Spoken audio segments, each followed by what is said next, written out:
Hey everybody, what's going on? Hexlex here, got another Master Duel video for you. So today we're coming back to Runick Spright once again, here for our Season 16 deck profile. Now at the time I'm recording this, as you can see, we are not yet post-ban list, as Runick Tip and Runick Fountain are both still at 2.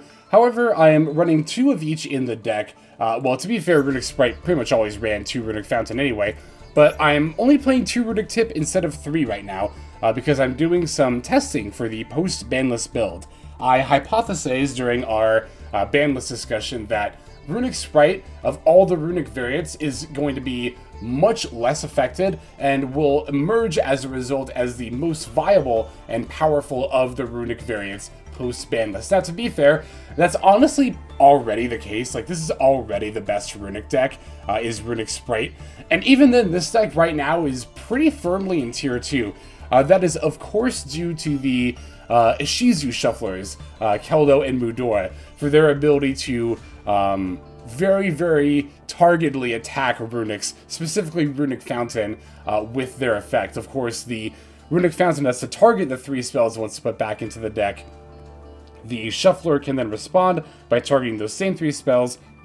They get put back by Mudora/Keldo's effect, not Fountain's effect, therefore you don't get the 3 draws. So yeah, it's definitely, Runick in general has already kind of had a little bit of a hard time in this meta. Not that the hits are undeserved, mind you, but yeah, we're definitely going to see them continue to go on the decline, not just in terms of power level, but in terms of representation as well.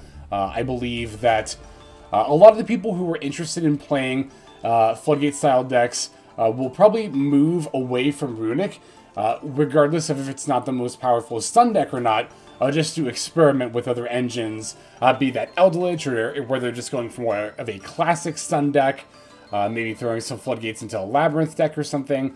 But yeah, like I said, Runick Spright definitely plays a lot differently than those types of Runick builds, and yeah, really only lost the 1 tip here that it hadn't already lost before. Of course, Destruction, Freezing Curses, Slumber, those all going to 2 definitely impacted the deck here as well. So, yeah, as far as the main deck goes, particularly as far as the Runick spells go, I decided to throw in a single copy of Golden Droplet.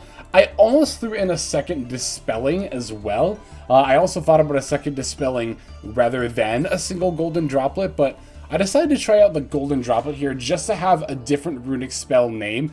Particularly, I kind of valued having another Runick spell that you can activate quote-unquote freely. I guess what I mean by that is, you know, Runick spells, it's funny, people call Runick a solitaire deck, but it's absolutely not. Runick literally can't, like, mill you or play half of their cards without interacting with you, without interacting with a card that's on the board. And that's actually one of the reasons why I wanted to play Golden Droplet as my surrogate kind of Runick spell of choice here over a 3rd tip, because it's one that you actually can activate when your opponent has nothing on the field. And those Runick spells are at a premium. That's why Slumber to 2 might not have looked very impactful, but was honestly one of the more impactful semi-limits, except for maybe Freezing Curses, and of course Tip as well now. But of the last wave of hits, Slumber might have even been a more impactful semi-limit than the Freezing Curses for this reason. A typical Runick deck can really only play, like, a Runick spell that, to summon a card, Tip, and Slumber on their first turn, and then of course Droplet as well. But Golden Droplet has a pretty big downside to using it to get a card draw on the first turn, which is that you're giving your opponent a card draw as well. So I really like I mentioned during the banlist video, I really like where Runick is at in terms of, like, where all the cards are in the ban list. I still think it's a little weird to semi-limit like 5 or 6 of their cards, but if that's ultimately what ends up keeping them balanced, but still more than just playable, but actually good, I'm totally fine with that. Again, I think a lot of people with ban lists, they want to see a deck completely gutted and unplayable if they hate it, and a lot of people hate Runick, but we have to remember that a good ban list will never just gut a deck, right? Like, ideally, unless the deck is so stupidly powerful and problematic, there's no other way to do it. Ideally, you want to leave the deck in a playable state just not an overpowered one. And a lot of people saying, I can't believe people unironically think Runick Fountain should go to 0. That's wild. The Runick never ever sees play again after that, which I think is what people want. It's just that's a very emotional response. It's not a particularly objective one. It's very subjective. But even Fountain to 1, I've said this many times, that is a total death knell to the deck. That is absolutely going to kill Runick. Not just in terms of their... and the thing is, everyone's like, oh, but the deck is still fine. It's consistent. They can still search it. That's not the thing. The thing is, like, if Fountain's at 1, their 1 Fountain gets answered, and then they're just done. Oh, but they could use Geri to... yeah, but Geri's a monster effect. That's very easily negatable. And also, if the Runick Fountain gets banished for any reason, then again, the deck is just done. So that's why Runick Fountain can't be at 1. I guess if you're at least willing to acknowledge that you want it at 1 or 0 because you just hate the deck, then whatever, that's a totally different discussion. But people who are trying to say that for legitimate game balance purposes, Fountain should be at 0-1, I 100% disagree. That is completely wrong in my opinion, but I've made that rant many times. I digress.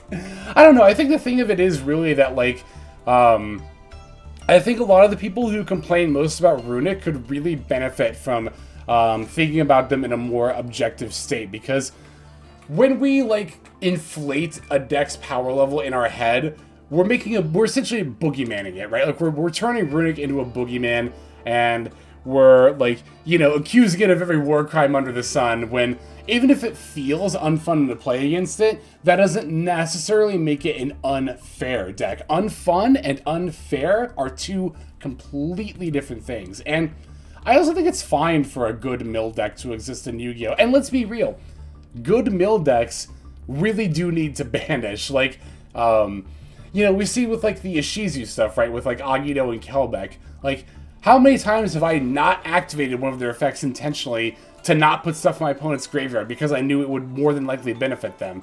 The fact of the matter is, like, if you're going to use mill as your sole strategy, then you really do need to banish in order for it to be effective. And in that regard, I think Runick is, again, even if it might be unfun to play against, it's not unfair. I think it is in its current state, after this next ban list, a completely fine and fair deck. So that's just my 2 cents on the matter.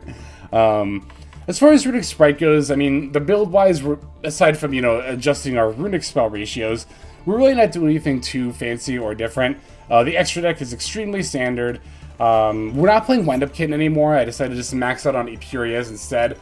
Wind-Up Kitten is really only good going second, and even going second, it's a bit of a win-more card, because we already have Lava Golems here to handle our opponent's board going second. I tried to fit in a third Lava Golem, but I didn't want to go above 40 cards. I think being at exactly 40 is very important for this deck to make sure that we're consistently seeing enough Runick spells and Spright cards to have our plays going there. So that's everything I think I wanted to talk about this deck. Like I said, I'll get off my Runick soapbox now. I actually kind of want to, now that I talk about this more out loud, there's this part of me that wants to make a video about, like, objectively analyzing cards, decks, and their positions in the meta. Kind of going back to that whole discussion of making a boogeyman out of Runick. Let me know what you think in the comments if that's something you'd be interested in seeing. But for now, let's just go ahead and break this list down card by card, and then we'll look at some Runick Spright gameplay. So, we're playing 3 Maxx, 3 Iparia, 1 Capshell, 3 Spright Blue, 2 Spright Jet, 1 Spright Red, 1 Spright Carrot, 3 Ash Blossom and Joyous Spring, 2 Lava Golem, 2 Runick Fountain, 2 Call by the Grave, 2 Runick Tip, 3 Runick Flashing Fire, 2 Runick Destruction, 2 Runick Freezing Curses, 2 Runick Slumber, 1 Runick Smiting Storm, 1 Runick Golden Droplet, 1 Runick Dispelling, 2 Spright Starter, and then 1 Spright Smashers. Simple enough, there is our main deck. Now for our extra deck, we're on 3 Hugin, the Runick Wings, 1 Geri, the Runick Fangs, 1 number 65 Djinn Buster, 1 Onibimaru Soul Sweeper, 2 Gigatic Spright, 1 IP Masquerena, 1 Dharc the Dark Charmer Gloomy, 2 Spright Elf, 1 Knightmare Unicorn, 1 Mekk-Knight Crusadia Avramax, and then finally 1 Underworld Goddess of the Closed World. One other thing I did remember that I wanted to say about this build is Ash Blossom and Joyous Spring. Let me know what you think of this card of Runick Spright in the comments as well, because I've been going back and forth on this so much. Like, For a while, I wasn't playing Ash Blossoms. Like, instead, I was playing, like, a third Lava Golem, a second Dispelling, and then, I don't remember what the third card was. It might have just been, like, a Wind-Up Kitten, but I don't know. I feel like with the Ishizu decks running around, Ash Blossom gets a decent bit better, enough to maybe be included in this deck. And from what I could tell of decks submitted to Master Duel meta, it did seem like the majority were on 3 Ash Blossoms. So again, feel free to let me know what you think in the comments. But there's our deck. Let's look at some games. Alright, for our first duel, we're going to be up against a pure Spright deck. They seem to be on a Diva engine, which is not particularly common, but not the worst either. I had someone ask me in a comment recently, or ask in a comment in general recently, why not use Diva over Nimbles and Dharc Beckoning Beast. I explained this in a reply to that comment, but the reason I don't like Diva is that it only summons from deck. The stuff it grabs isn't particularly great. And honestly, the Nimble Beaver can grab stuff out of the graveyard, and Dharc Beckoning Beast. In the pure Spright video, we already covered why I think that's the better option, but interesting plays from our opponent here. Like, I'm not really sure why we grabbed the Jet for a Smashers and not a Blue here, or a Swap Frog. But I think Spright Blue should have been the play here. Let me go back actually and see real quick. Oh no, they already summoned Blue, okay. So, okay, so they started with like normally Diva, especially in Blue. Adding Red, I think, is a little bit odd. I would have added Jet there, I think, and then you can Jet for starter if you want Red. I understand wanting Smashers, but you could also Gigantic for Red as well if you really wanted to. Yeah, the Gigantic for Jet just seems a little bit weird. I feel like setting up the Swap Frog engine is, like, ideally what you want to do with Gigantic Spright. With Gigantic Spright, I pretty much, here's the hierarchy of what I summon, right? If I've used 2 random level 2 monsters to make Gigantic Spright, then I'll use Gigantic Spright to go for Blue, Jet, and then Starters or Smashers. If I've already started with Blue and Jet, and then made a Gigantic Spright, then I'll summon Swap Frog. If I open with Swap Frog plus Spright Blue, something like that, that's when you can set up Maxx in your opening hand with a Gigantic Spright. But to our opponent's credit, you know, they do still end on a very, very good end board. It's not like they had a bad turn one by any stretch of the imagination. Well, except for the fact that they made Cat Shark. I actually totally forgot about that. And then IP. That's a bit baffling to me. I won't lie. I have no idea. Like, I can't think of a reason why you would make Cat Shark here. I guess because it can be destroyed by battle. Maybe they want to OTK me on the next turn. But yeah, no, I don't get this. My opponent could have easily had Elf, Red, Carrot, and IP Masquerena set up, but and that would have been very hard for me, especially both Red and Carrot being on board. But no, things just got a lot easier, so I will definitely not take any complaints there. But yeah, the Cat Shark is a bit baffling to me. In any case, so I'm going to start with the Runick Destruction, but this was actually much more of a difficult decision than it appeared. Kind of going back to our Math Mech video, talking about very small decisions that look insignificant but end up mattering a lot. This Runick Destruction is one of them, because basically I know as soon as I activate a card and pass priority to my opponent, they're going to activate Elf right away. And they have the option to get either Red or Carrot here. I debated if I wanted to normal summon Iparia. The problem with that is that normal summoning Iparia is a pretty dead giveaway that I'm on a Runick Spright. It's very rare for even other Spright variants to tech one Iparia, so if you see Iparia, it's more than likely just the Runick Spright variant. That could allow them to Elf for Carrot, and then I would have to kind of have an uphill battle activating my spell effects. The Destruction, I just wanted to get this back row off the board, particularly because I knew it was Spright Smashers. That was the other thing. I know this is Spright Smashers because they searched for it, so I need to get it off the board before they can do any real damage with it. Confusingly, though, our opponent grabs Spright Blue off of Elf, not Red or Carrot, or even Jet. Like, Jet can hit you starter here, which is a one-card play by itself, but they decided to Blue for Jet instead, which, alright, whatever. So now I'll normal summon Iparia, especially now that I know I don't have anything to worry about as far as, like, Red or Carrot. Opponent's got an Ash Blossom for our Spright Blue search. I'm actually completely fine with that. You notice I have the Call By in my hand? I didn't even chain it. I also didn't chain it to the Spright Elf effect once I realized it was targeting Blue. The reason for that is because I'm not concerned about either one of those plays. Like, I'd much rather save Call By for the next turn to disrupt my opponent, and or for a later turn when I need to use it on, like, an Ash Blossom against, like, a Runick Fountain or something. So my opponent did surprise me by going for a Knightmare Unicorn. I was not expecting this. This is, of course, going to hamper me quite a bit because the only monster effects I can activate as far as special summon monsters go are ones that are linked. Now, this is linked and not co-linked. For those who don't know the difference, linked just means that a link monster has to be pointing to them, or if they are a link monster, that they are pointing to something. Co-link requires link arrows to be pointing to each other, so 2 link monsters in that regard. But here I am actually still able to make plays under this Knightmare Griffin. I'm going to make a Spright Elf and then an Onibimaru Soul Sweeper specifically in this zone to banish their Spright Elf. Now I can bring back Red. I specifically want to put it in this zone, not only to give it targeting protection via Spright Elf, but again, as long as Knightmare Griffin is in play, I need to have my monsters be linked to activate their effect. So by putting Spright Red here, I can still activate its effect. Now between the Live Red, the Live Elf, the Call By, and the Maxx, I'm pretty confident that I have enough disruption to take care of my opponent. You'll notice we didn't get any Runick plays established on this turn. We didn't have our Fountain up and going for an advantage/draw engine, so we're going to be kind of flying solo a bit in that regard. But as soon as my opponent starters for blue, I'm just going to red, and I'll specifically sack the Onibimaru Soul Sweeper because I want to negate and destroy the Spright Blue here. I definitely want to destroy it so that my opponent can't just special summon another Spright monster from their hand. Also, I'm searching Jet here, or rather, I'm grabbing Jet from the graveyard to search for Starter because, again, this is specifically a more like 1-card combo. But it's going to try to battle over my Elf, but I can use my face down Runick Slumber to protect that and get some incidental milling in there. They get their Spright Elf back with Onibimaru, but it really doesn't matter at this point. They've got a Maxx, but not only do I still have the Call By down if I need it, but I also have an Ash Blossom too. So there we go, our opponent's just going to concede. So you can see there, a lot of people kind of think that Runick Spright, I think one of the reasons it gets a bad reputation is that people have this idea that it's a bit skillless to play, because it's like, oh, you just Fountain and cycle for a bunch of draws and play Spright stuff, and you just play a bunch of good cards, right? You don't really have to think about it too hard, but there's a lot of situations where you really do have to think, and this is absolutely one of them. You're not going to have access to Fountain every game, and sometimes your opponent's disruption is going to be more relevant than it might otherwise be against a Runick deck, because we're playing a more combo-centric variant, the Spright variant. So there is that duel. Let's go and take a look at the next one here.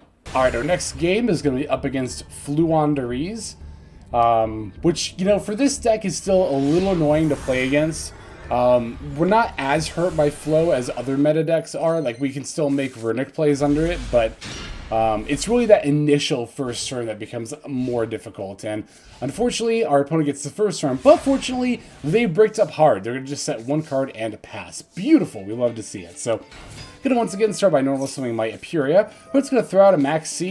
Don't really know why they did it here. I've talked about this a lot lately, but if you're going to Maxx, do it either during the draw/standby phase or in response to an effect that's going to guarantee to get you a draw. Because here's what I'm going to do. I'm just going to battle with this Iparia, right? Activate the Runick Fountain, set the Smashers, and then pass. Now, I know my opponent already has a terrible hand because they set 1 card and pass. That was their turn 1. So I'm not going to give them any amount of draws, not even one summoning this Carrot off that Maxx, because I want their hand to stay bricked up. I do still have a couple of disruption tools in my hand, as well as the potential to draw with the Fountain, as well as the disruption tool of these Smashers face down. Now, to be fair, the Smashers, if I use it, is very resource intensive because I have to banish the Carrot in my hand, but all the same, I don't think my opponent's going to have too much because, again, they didn't do anything last turn. So, now here, alright, before I talk about this evenly, I'll of course mention that Maxx I threw out during the draw phase to play around triple attack. Also didn't know my opponent was on flow. Here my opponent's going to throw out an evenly matched going into the battle phase here. I'm just going to go ahead and keep my Runick Fountain.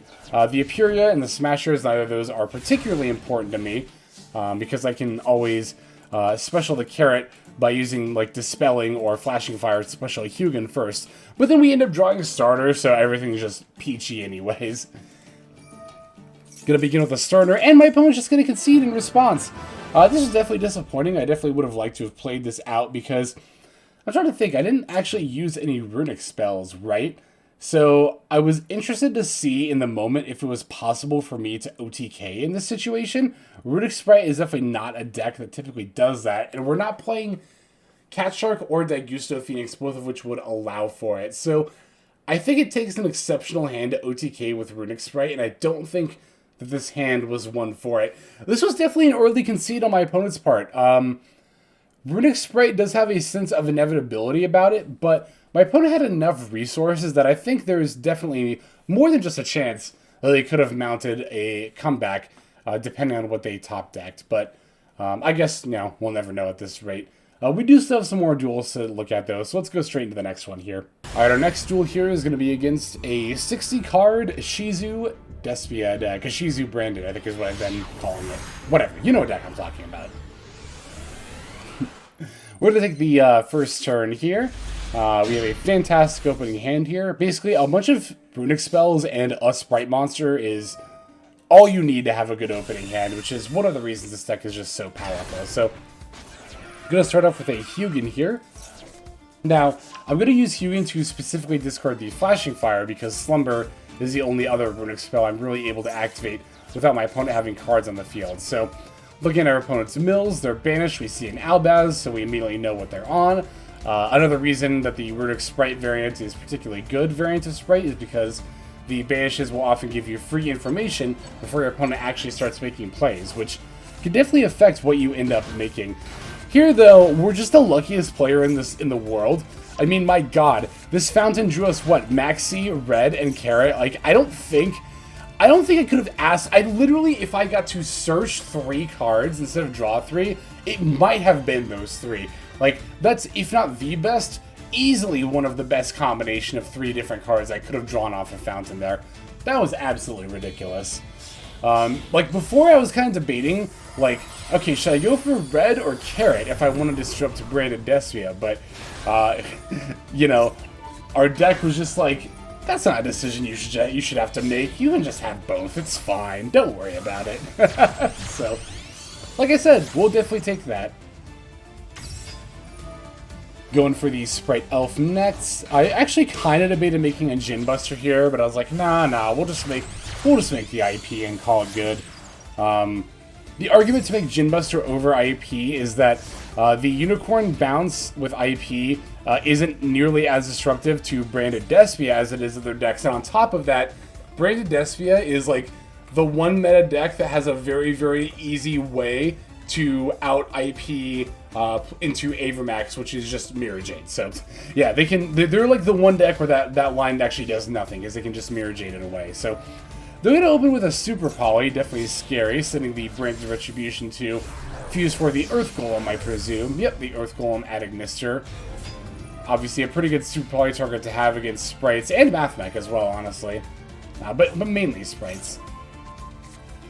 I will use the Spright Smashers during the battle phase. I'm not really excited about doing that, but my opponent was just going to battle over my monster anyway, and the fusion monster is actually relevant fusion material. They could make a Dragosepelier or something with it, so I decided to just get it off the field and not really worry about it. But it's going to activate a Poly. I'm going to chain not only Maxx, but also my Spright Starter. That way I can have another level 2 monster on the board if I need to negate a monster effect with this Spright Red here. So I'll special blue to grab a Jet, but then my opponent just ultimately ends up conceding. I don't really know, honestly. I guess they were going to go for Lubellion, and I guess me negating Lubellion was enough of a setback that they just decided to concede right then and there. But here's the thing, though. I think I actually misplayed by getting blue, because if my opponent had summoned Lubellion, I might not have had an opportunity to even negate it because of the way the chain links would have worked out. I think I would have been asked to activate blue's effect. And I think even if I say no, I've already missed my window of opportunity to chain red, because red has to be chained directly to the effect that's activating. So Lubellion's optional effect would have gone on the chain link. Then blue's optional effect would have gone on the chain link. And then I believe because the blue's effect went on the chain link, I wouldn't have had a chance to respond with red. So I don't know. Again, opponent definitely conceded early. I think I actually might have misplayed to the point. Well, I guess that assumes they're summoning Lubellion as well. Like, to be fair, they were probably just going to go for Masquerade there, more than likely. But, you know, that's the thing. We'll never know. It's a bit of a shame. We do still have one more duel to watch, so let's take a look at that one here. And for our last game, we are up against Labyrinth once again. You always see lots of Labyrinths at the start of the season, I noticed. Or at least I do, anyway. That could also just be a cognitive bias kind of a thing, something I happen to have noticed, but whatever. In any case, we're going to take the first turn here. The Helping Hands, it's alright, it's not bad. We only get one draw off this fountain, but that's ultimately fine. I will switch up another fountain here with this Hugin, because I don't need two of these jets, and I could potentially get another Runick spell off this draw. If it's a tip especially, then that'd be great. Then I could get two draws off this next fountain. Alas, not a Runick spell, just a Lava Golem, but... Excuse me. But all the same, we still like having the Runick Fountain in hand. But let's go try to Ash this Spright Jet. That's fine. I mean, we can't negate it anyway, but it's also fine because we can still go for Gigantic, for Blue, for Red, then into Elf, and then we can, you know, we'll bring stuff back from there. Yeah, I think the only thing that Ash Blossom really stopped was my Gigantic Spright getting like an Iparia instead of the what is it, the blue there. Oh, that's right. So what I actually ended up doing here, because of just like the unique situation I was in, I'm actually going to leave the Gigantic Spright on the field, and I'll have it have some targeted protection from the Spright Elf. Then I can use Elf to bring back Red this turn, and then next turn I'll use Elf to bring back Jet. Again, I want to talk about this because a lot of Spright players do this. I am going to bring back Jet and not Blue, specifically to grab a starter for a one-card play, instead of grabbing Blue to grab a Jet, only be sad when I don't have a level 2 monster on the next turn. I say this because it's something I see happen when I play against people, and it's a misplay I've made quite a bit as well. So I knew my opponent was going to go straight into an evenly matched here, and then they just ended up conceding straight away afterward. Yeah, this duel is going to be, oh, excuse me, I have the hiccups there. This duel is definitely going to be shorter, but it was a little more humorous in that regard. Oh, good, I have the hiccups, great. Well, that is as good an opportunity as any to end the video. Then, alright, I'm gonna go take care of this. I hope you all have a great day. Let's move on to our outro. Alright everybody, thank you so much for watching all the way to the very end of the video like this. That means a whole lot to me. Not just personally, but it's also a great way of supporting the channel as well. If you're interested in supporting the channel in other means, you can of course feel free to comment and or subscribe right here on YouTube. I'm always looking to the comments section. You guys leave some pretty awesome feedback as far as like constructive criticism goes when it comes to deck building, gameplay, channel content, all that stuff. So feel free to leave your opinion down there. I will be sure to take a look at that there.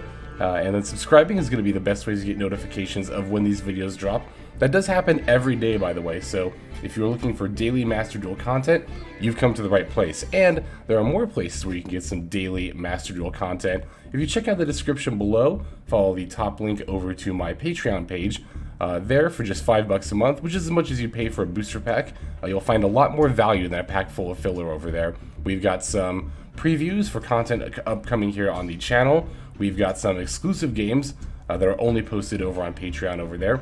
We've got some Q&As, and then you can also have your name featured in this lovely credit sequence where I thank all of the people who are helping contribute over there on Patreon. It's a huge support to the channel, and it really means a lot as well. So thank you everyone who is donating that is featured here on screen. And again, you know, it's not just a pure donation, you do get some more daily Master Duel content over there just for being a part of the Patreon.